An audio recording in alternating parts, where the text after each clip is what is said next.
और इसीलिए हमें तो मीडिया में सुनते हुए ऐसा लगा कि हम कराची में उठेंगे।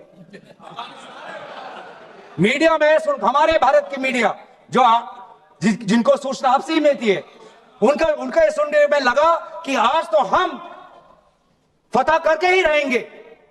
लेकिन पता चला कि नहीं, कहीं ना कहीं हमारे पैर डगमगा गए और जो अंतिम परिणाम था उससे पीछे हम हट गए। तृणमूल सांसद कल्याण बनर्जी ने भी इस पर पूछा कि ऐसा कभी किसी ने देखा है कि 90 रन पर पहुंचकर खिलाड़ी मैदान से लौट आए और सेंचुरी ना बनाए? कभी सुना है सेंचुरी का मुंह पे चला है 100 रन, 90 रन हो गया, कोई बोलेगा इनिंग्स क्लियर? कभी सुना है? एक मोदी जी करना सकता है और कोई नहीं, एक और कोई नहीं। मोदी जी आप कृपा करके कभी क्रिकेट का मैच में मत घुसिएगा, तब तो देश का पूरा चला जाएगा। 100 रन होने का बात था, 90 रन हो गया। बनर्जी ने कहा, आप ट्रंप के सामने बोलने से क्यों घबराते हैं? आपका सीना क्यों सिकुड़ जाता है? नरेंद्र मोदी प्रधानमंत्री जी, आपने কেন একবার, why once you have not posted in the X handle post? No, you are incorrect, Mr. President, American President. What you have said, you are incorrect. You could not show your courage to do that extent. কি হয় বলুন তো আপনার? এই American প্রেসিডেন্টের সামনে দাঁড়ালে আপনার হাইটটা নেমে 5 ফুট হয়ে যায় আর ওজনটা হয়ে চেস্টটা হয়ে যায় 56 ইঞ্চি থেকে 36 ইঞ্চি। The moment you stand in front of the American president, your height is reduced to 5 foot and your chest is reduced to 36 inch. कभी सुना है 90 रन बनाकर खिलाड़ी मैदान से वापस चला जाए और सेंचुरी मुकम्मल ना करे?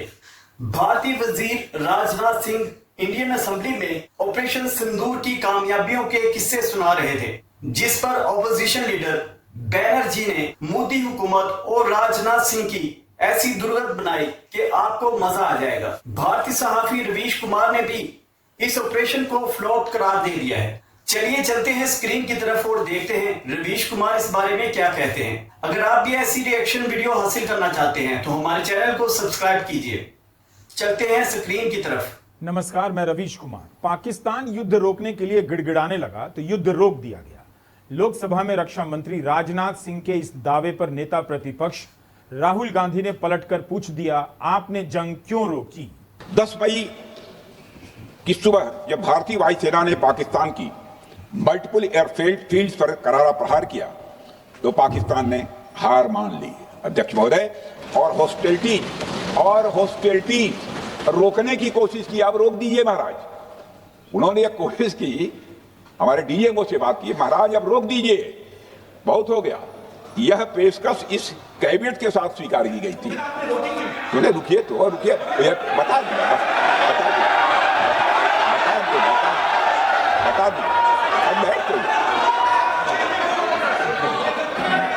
आपको मौका मिलेगा। यह क्यों रुका, इसका पहले ही मैं पूरी तरह से वर्णन कर चुका हूं। अध्यक्ष महोदय, मैं नेता प्रतिपक्ष को बहुत सम्मान के साथ कहना चाहता हूं कि कृपया एक बार मेरा पूरा भाषण पूछ लें। आपको प्रश्न पूछने की पूरी आजादी है, आप पूछ सकते हैं, मैं उसका उत्तर दूंगा। क्या आपने राजनाथ सिंह का पूरा भाषण सुन लिया? क्या आपको जवाब मिल गया कि पाकिस्तान जब गिड़गिड़ाने की हालत में पहुंच गया था तो भारत ने उस पर यह असीम कृपा क्यों की? पहलगाम हमले के 98 दिन बाद लोकसभा में ऑपरेशन सिंदूर पर चर्चा हो रही है। क्या पाक ने भारत को किसी प्रकार की गारंटी दी है कि आगे से आतंकवादी ठिकानों को फलने फूलने नहीं दिया जाएगा? सीज फायर के बाद जिस तरह से अमेरिका के राष्ट्रपति गले में पाकिस्तान की माला डालकर घूम रहे हैं, क्या उससे किसी को भी लग सकता है कि पाकिस्तान गिड़गिड़ाया होगा? 25 बार ट्रंप ने दावा किया कि उन्होंने भारत और पाकिस्तान को व्यापार रोक देने की धमकी दी, तब जाकर युद्ध रुका। राजनाथ सिंह ने ट्रंप का नाम तक नहीं लिया, उनके दावों की बात तक नहीं की, लेकिन इतना जरूर कहा कि यह बात गलत है कि ऑपरेशन किसी दबाव में रोका गया। अध्यक्ष महोदय, इस ऑपरेशन का मकसद टेररिस्ट कैंप्स और उनके सपोर्टर्स को टारगेट करना, उन्हें नेस्त नाबूद करना था और ये साफ संदेश देना था कि भारत आतंकवाद के विरुद्ध जीरो टॉलरेंस रखता है। भारत ने कार्रवाई इसलिए रोकी क्योंकि कॉन्फ्लिक्ट के पहले और उसके दौरान जो भी पॉलिटिकल और मिलिट्री ऑब्जेक्टिव्स तय किए गए थे उसे हम पूरी तरह से हासिल कर चुके थे। इसलिए यह कहना, यह मानना कि यह ऑपरेशन किसी दबाव में रोका गया था, यह बेबुनियाद है और सरासर गलत है। 10 मई की सुबह जब भारतीय वायुसेना ने पाकिस्तान की मल्टीपल एयरफील्ड्स पर करारा प्रहार किया तो पाकिस्तान ने हार मान ली। अध्यक्ष महोदय, और हॉस्टिलिटी रोकने की कोशिश की। आप रोक दीजिए महाराज। उन्होंने एक कोशिश की, हमारे डीएमओ से बात की, महाराज अब रोक दीजिए, बहुत हो गया। यह पेशकश इस कैबिनेट के साथ स्वीकार की गई थी। भारत ने अपना लक्ष्य पूरा कर लिया, रक्षा मंत्री कहते हैं। भारत का मकसद विस्तारवादी नहीं था, लेकिन इससे इस सवाल का जवाब नहीं मिलता कि क्या भारत ने पाकिस्तान के आतंकी ठिकानों को खत्म करने का लक्ष्य पूरा कर लिया था। कुछ ठिकाने जरूर खत्म किए, लेकिन क्या पूरा नेटवर्क तबाह हुआ? क्या पाकिस्तान अब आतंकवाद को बढ़ावा नहीं देगा? खुद राजनाथ सिंह कह रहे हैं कि पाकिस्तान के चरित्र को लेकर किसी को संदेह नहीं होना चाहिए। फिर भारत ने पाकिस्तान के आतंकी ठिकानों को तबाह करने के इस अभियान को जब सफलता मिल रही थी तब क्यों रोका? पाकिस्तान की नीति और चरित्र को लेकर कोई भ्रम नहीं रहना चाहिए। यह एक ऐसा देश है जो वैश्विक आतंकवाद की नर्सरी है और उन्होंने इसको अपनी स्टेट पॉलिसी का भी एक आधार बनाया हुआ है। तृणमूल सांसद कल्याण बनर्जी ने भी इस पर पूछा कि ऐसा कभी किसी ने देखा है कि 90 रन पर पहुंचकर खिलाड़ी मैदान से लौट आए और सेंचुरी ना बनाए? कभी सुना है सेंचुरी का मुंह पे चला है 100 रन, 90 रन हो गया, कोई बोलेगा इनिंग्स क्लियर? कभी सुना है? एक मोदी जी करना सकता है और कोई नहीं, एक और कोई नहीं। मोदी जी, आप कृपा करके कभी क्रिकेट का मैच में मत घुसिएगा, तब तो देश का पूरा चला जाएगा। 100 रन होने का बात था, 90 रन हो गया। कुल मिलाकर यह दावा टिक नहीं सका सदन में। राजनाथ सिंह सदस्यों को संतुष्ट नहीं कर पाए कि भारत बढ़त बनाने के बाद पीछे क्यों हट गया, पाकिस्तान की गुहार पर युद्ध रोकने की बात क्यों मान ली। सबसे अधिक यह सवाल गोदी मीडिया को पूछना चाहिए। जब पाकिस्तान का यही चरित्र है तो उसके गिड़गिड़ाने पर भारत ने हमला क्यों रोका? गोदी मीडिया को कहना चाहिए कि अगर भारत ने हमला नहीं रोका होता तो कराची और इस्लामाबाद पर कब्जा करने की गोदी मीडिया की सारी झूठी खबरें सच्ची हो जाती। कितना बढ़िया चांस था। पाकिस्तान फोन कर गिड़गिड़ाया और जंग के बाद के हालात इसकी वैसी पुष्टि तो नहीं करते जिस तरह से रक्षा मंत्री लोकसभा में दावे कर रहे थे। राजनाथ सिंह ही पाकिस्तान का चरित्र भी बता रहे हैं, वही कह रहे हैं आतंकवाद और बातचीत साथ साथ नहीं चल सकती। तो लोग पूछने लगे कि फिर 14 सितंबर को भारत और पाकिस्तान के बीच क्रिकेट मैच क्यों होने जा रहा है? दुबई में एशिया कप के लिए भारत क्यों पाकिस्तान के साथ खेलने वाला है? अब हमारे प्रधानमंत्री श्री नरेंद्र मोदी जी और हमारी सरकार का स्टैंड बिल्कुल क्लियर है कि टेररिज्म और टॉक्स ये दोनों साथ नहीं चल सकते, क्योंकि सभ्य मुल्कों के बीच बातचीत होती है अध्यक्ष महोदय, लोकतांत्रिक देशों में बातचीत होती है, पर एक ऐसा देश जिसके वजूद में लोकतंत्र का एक कतरा भी न हो और सिर्फ रिलीजियस फैनेटिसिज्म, टेररिज्म और हेट्रेड अगेंस्ट इंडिया हो, उसके साथ संवाद किसी भी सूरत में नहीं किया जा सकता। क्योंकि टेररिज्म की भाषा जो अध्यक्ष महोदय होती है वह खून, डर और नफरत है, संवाद नहीं। गोलियों की आवाज में संवाद की आवाज दब जाती है। जहां खून बहता है वहां बातचीत की गुंजाइश अध्यक्ष महोदय नहीं बचती। रक्षा मंत्री की आवाज तो बुलंद है, लेकिन उनकी बुलंद आवाज के बावजूद विपक्ष उनके जवाब से संतुष्ट नहीं हो रहा था। जैसे ही उन्होंने कहा कि पाकिस्तान के इलाकों पर कब्जा करना भारत का मकसद नहीं था, कांग्रेस के गौरव गोगोई ने पलटकर पूछ दिया, क्या आपको पीओके पाकिस्तान अधिकृत कश्मीर नहीं लेना था? आपको बता दें, बीजेपी के तमाम नेता पीओके पर कब्जा करने की बात करते थे, दावे करते थे कि इस बार हम वहां तक पहुंच जाएंगे। इस सीमा पार करना या वहां की टेरिटरी कैप्चर करना इस ऑपरेशन का उद्देश्य नहीं था। आज ये खुद कह रहे हैं कि हमारा मकसद युद्ध का नहीं था। हम पूछना चाहते क्यों नहीं था, होना चाहिए था।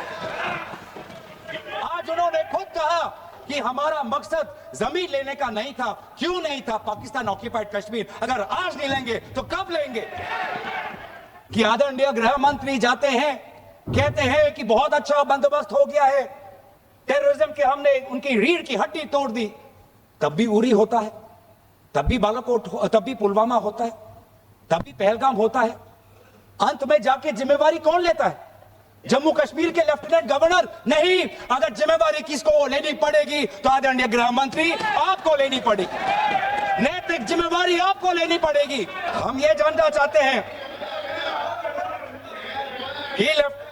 कि lieutenant general Rahul R Singh ने सदन के अंदर नहीं, सांसदों को नहीं, राजनीतिक दलों के फ्लोर लीडर्स को नहीं, फिक्की में जाके कहा, क्या कहा उसका भी मैं हिंदी में अनुवाद करता हूं कि पाकिस्तान तो सिर्फ फ्रंट पे था और पाकिस्तान के पीछे चाइना उनके पूरी तरीके से समर्थन कर रहा है। हम सरकार के दुश्मन नहीं हैं, हम अपने देश के पक्ष में बोल रहे हैं, जवानों के पक्ष में बोल रहे हैं। पर आप हमें कृपया सच्चाई देने का हमें वो सम्मान दीजिए। सच्चाई सुनने का अधिकार हमारा है और जितने बार आप झूठ और भ्रम फैलाएंगे हम उतनी बार आपको पूछते जाएंगे कि आपने किया क्या। और इसीलिए हमें तो मीडिया में सुनते हुए ऐसा लगा कि हम कराची में उठेंगे। मीडिया में हमारे भारत की मीडिया जो जिनको सूचना आपसी मिलती है उनका ये सुनने में लगा कि आज तो हम फतह करके ही रहेंगे, लेकिन पता चला कि नहीं, कहीं ना कहीं हमारे पैर डगमगा गए और जो अंतिम परिणाम था उससे पीछे हम हट गए।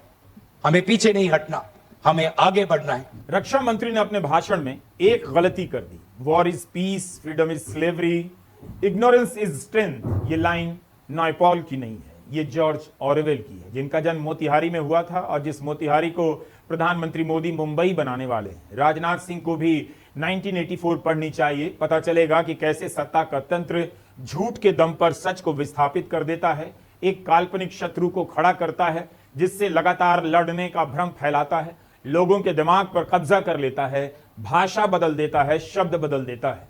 बिग ब्रदर की यह लाइन है जो ये समझता है कि अब लोगों की दिमागी हालत ऐसी हो गई है कि वह युद्ध को शांति समझ सकते हैं और मूर्खता को ताकत समझ सकते हैं। War is peace, freedom is slavery, ignorance is strength, ये 1984 की लाइन है।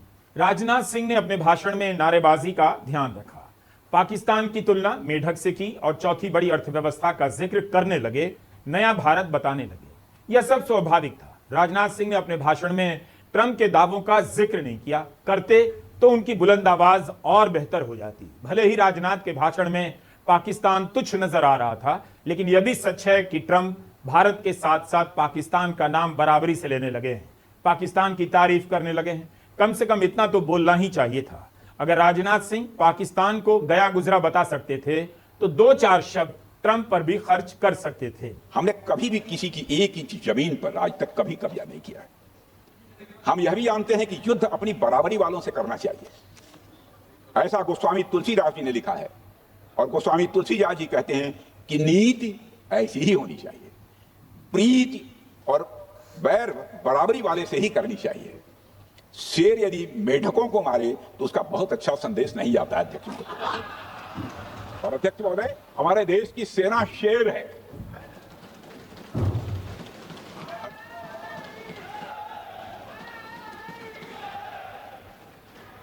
अध्यक्ष महोदय, पाकिस्तान जैसा देश जो साइज, सामर्थ्य, शक्ति और समृद्धि में हमारे आसपास भी नहीं है, उस मुल्क से कैसा मुकाबला? जो मुल्क अपने अस्तित्व के लिए दूसरों पर आश्रित हो, उसके मुकाबले का मतलब है अपना स्तर कम करना। हमारी नीति है आतंकवाद के खिलाफ प्रभावी कार्रवाई करना। हमारा पाकिस्तान विरोध उनकी आतंकवाद की नीति के कारण है, इसलिए पाकिस्तान से हमारा विरोध है। तृणमूल कांग्रेस के सांसद ने इस पर सरकार को घेर लिया। कल्याण बनर्जी ने कहा, आप ट्रंप के सामने बोलने से क्यों घबराते हैं, आपका सीना क्यों सिकुड़ जाता है? নরেন্দ্র মোদী প্রধানমন্ত্রী জি, আপনি কেন একবার, why once you have not posted in the ex-handle post? No, you are incorrect, Mr. President, American President. What you have said, you are incorrect. You could not say, you could not show your courage to do that extent. কি হয় বলুন তো আপনার?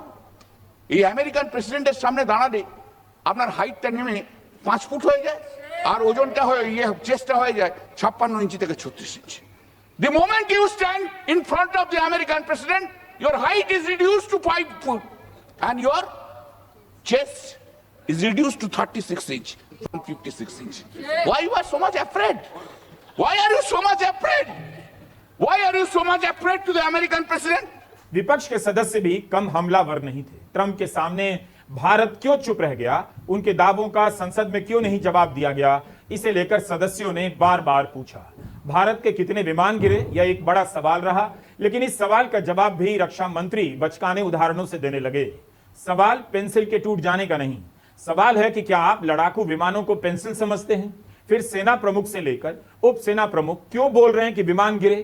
क्या उन्हें लड़ाकू विमान pencil की तरह नजर नहीं आते? चीन की भूमिका क्या थी? रक्षा मंत्री ने चीन का नाम लेकर कुछ भी नहीं कहा। ऑपरेशन सिंदूर में पाकिस्तान के पीछे चीन ने किस तरह से भूमिका निभाई, इस पर तो कुछ कहना था।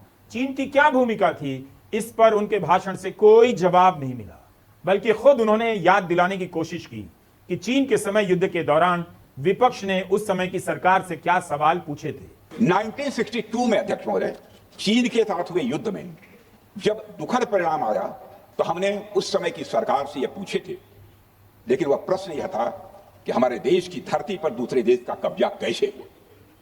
हमने यह प्रश्न पूछा था कि हमारी सेना और हमारी जनता अपमानित क्यों हुई। हमने यह प्रश्न पूछा था कि बड़ी संख्या में हमारे सैनिक हताहत कैसे हुए।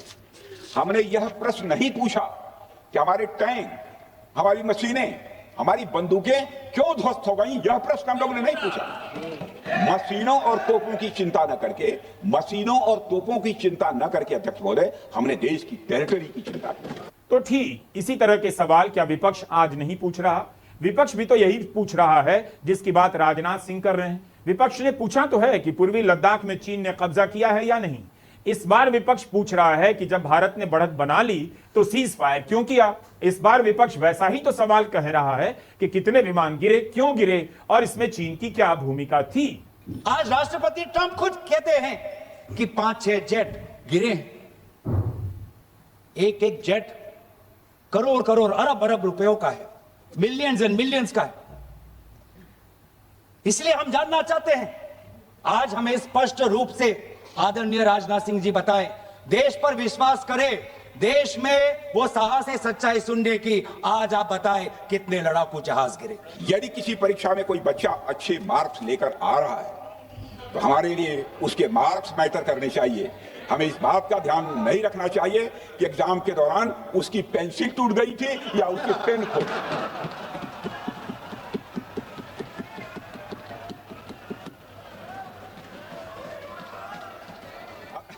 अध्यक्ष महोदय, अल्टीमेटली रिजल्ट मैटर करता है।